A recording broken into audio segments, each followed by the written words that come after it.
De optocht in de hei trok zondag na een kort technisch oponthoud door de straten.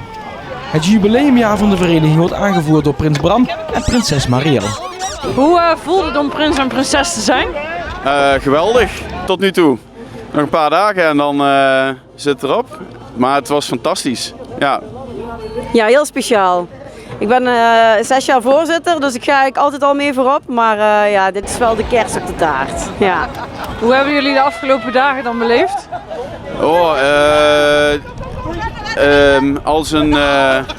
Als op een wolk. Ja, ik weet niet hoe je het goed moet beschrijven, maar ja, het is natuurlijk super druk. Maar wel alles is eigenlijk geweldig om mee te maken.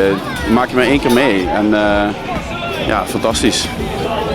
Ja, het is eigenlijk een beetje als een sneltrein of een achtbaan waar je instapt. Je begint begin van de dag en je gaat van activiteit naar activiteit. Maar het zijn gewoon echt super mooie ervaringen. Dus top, ja. Wat was het hoogtepunt tot nu toe dan? Nou ja, ik vind zelf de ziekenbezoeken of we hadden vrijdagavond dichterbij behandeld, dus met mensen met een beperking. Ja, dat vind ik dan toch ook wel weer hele leuke momenten tussen zitten. Dat is gewoon geweldig, ja. Voor mij het hoogtepunt. Ik kan zo niet 1 hoogtepunt noemen. Ik doe zelf mee aan de Bonte Avond, dat was echt heel leuk en geslaagd. Ik vond eigenlijk alle feestjes in de andere dorpen ook heel tof. Mooi om te zien hoe alle verenigingen samen feest vieren.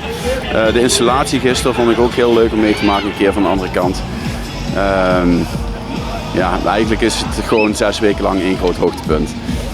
En hoe vonden jullie de optocht? Ja, het is super tof. Op zo'n wagen met de jeugd, ja, dat is echt een feestje. Ja, ja, voor mij hetzelfde. En mooi dat het toch ieder jaar weer lukt in de hei om een optocht te organiseren. En dat we toch ieder jaar weer een wagen hebben voor zo'n klein dorp. Ik vind dat een mooie prestatie. Ja. 11 jaar, wordt daar nog aandacht aan besteed? Nu deze dagen eigenlijk niet specifiek. Maar dat gaan we in november doen dit jaar. En dan hebben we echt een compleet jubileumweekend. Vrijdag, zaterdag, zondag.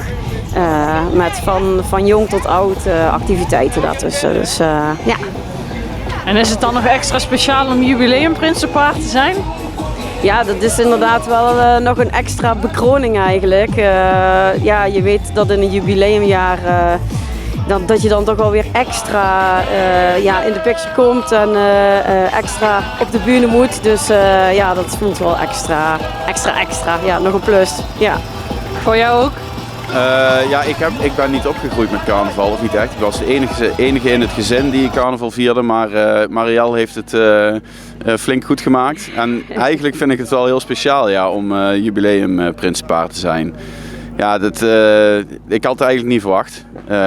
Ik ben bijna 50 en dan verwacht je eigenlijk niet meer dat ze komen vragen. En dan voor zoiets, ja, super tof, echt, ja. De Hetspiel vieren hun 5x11 jubileum in het weekend van 20 november.